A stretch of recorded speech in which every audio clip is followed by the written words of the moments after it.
अगर आप अपना टाइम बेच रहे हो तो ज़िंदगी भर सस्ते ही बिकोगे।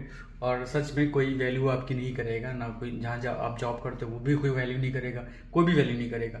मेरा कहने का मतलब ये है कि देखिए, अगर आप टाइम बेच रहे हो, अपना कहीं पे भी टाइम बेच रहे हो, ठीक है, यानी कि आप अपना टाइम लगा के पैसे कमा रहे हो। फॉर एग्जांपल जैसे आप जॉब कर रहे हो, ठीक है, आप 9-10 घंटे जॉब करते हो, आपकी सैलरी 15,000 20,000 रुपये सैलरी है, तो वहाँ पे आप अपना टाइम बेच रहे हो, ठीक है। अब तो मेरे कहने का मतलब है कि देखो आप कितना पैसा कमा रहे हो। 15,000 अगर दिन में कैलकुलेट करें तो 500 रुपये, अगर 15,000 कमा रहे हो तो 500 रुपये पर डे का। घंटे का लगभग 10 घंटे काम करते हो तो 50 रुपये पर घंटे का काम कर रहे हो। अब ये सोचो कि 50 रुपये वैल्यू है आपकी 1 घंटे की काम की, तो वैल्यू कौन करेगा। तो हमें क्या सोचना चाहिए, हमें एक क्रिएटिव माइंडसेट बिल्ड करना चाहिए, कि क्रिएटिव थिंकिंग बिल्ड करनी चाहिए।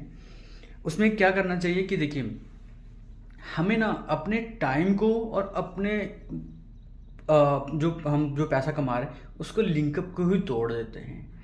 सोचो कि आप टाइम नहीं बेचो, आप वैल्यू बेचो। वैल्यू से क्या होगा, फॉर एग्जांपल कि वैल्यू कितनी भी बड़ी क्रिएट की जा सकती है। 10,000 50,000 1 लाख 2 लाख, कितनी भी वैल्यू। आप 1 घंटे 2 घंटे दिन में काम करके आप कुछ भी सेल कर सकते हो, आपकी वैल्यू बहुत ज़्यादा हो जाएगी, ठीक है। एग्जांपल के तौर पे लस्सी वाले का एग्जांपल ले लेते हैं या डोसा वाले का एग्जांपल ले लेते हैं। शाम को 2-3 घंटे के लिए लगाते हैं, 40-50 डोसे इजीली बेच देते हैं। एवरेज डोसा 100 रुपये मान लेते हैं, 100 रुपये 50 सबसे सस्ता मान लेते हैं, 50 रुपये डोसा। अब मान के चलते 50 डोसा वो 50 बेचता है, तो 2500 रुपये 2-3-4 घंटे में बना लेता है। अब सोचो, एक एक बंदा 15,000 की जॉब कर रहा है, 50 रुपये घंटे का काम है, 50 रुपये घंटे की वैल्यू है। सेम बंदा अगर थोड़ा क्रिएटिव सोचे, थोड़ा क्रिएटिव थिंकिंग डेवलप करे, वो एक डोसा की शॉप खोले या लस्सी बेचने की शॉप खोले, 40-50 रुपये एवरेज वैल्यू होती है, बेचेगा, 50 डोसे भी बेच देता है तो 2500। अब ये सोचो कि 3 घंटे 4 घंटे काम करके 2500 रुपये बन रहे हैं, तो एवरेज वैल्यू कितना हो गया, 700-800 रुपये घंटा। बहुत ज़्यादा नहीं सोचना है, बस थोड़ा सा डिफरेंट वे में लेके चलना है।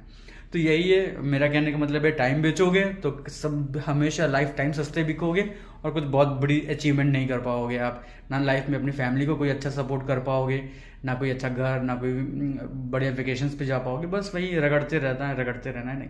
तो थिंकिंग को चेंज करो, टाइम बेचना बंद करो। आप जॉब भी कर रहे हो तो जॉब में आप जो डिलीवर कर रहे हो वो वैल्यू है। भाई आपको लोगों ने हायर किया है वैल्यू की वजह से, तो उस वैल्यू को आप एक प्रोडक्ट बनाओ और अपने बिजनेस को शुरू करो, लोगों को देना शुरू करो। और कुछ समझ में नहीं आता तो फूड बहुत बढ़िया है, डोसे बेचो, लस्सी बेचो, बहुत ऑप्शन है, यू कैन सेल एवरीथिंग। जब आप इस तरीके की थिंकिंग को डेवलप करते हैं तो फिर तो बढ़ने के ऑप्शन बहुत हैं।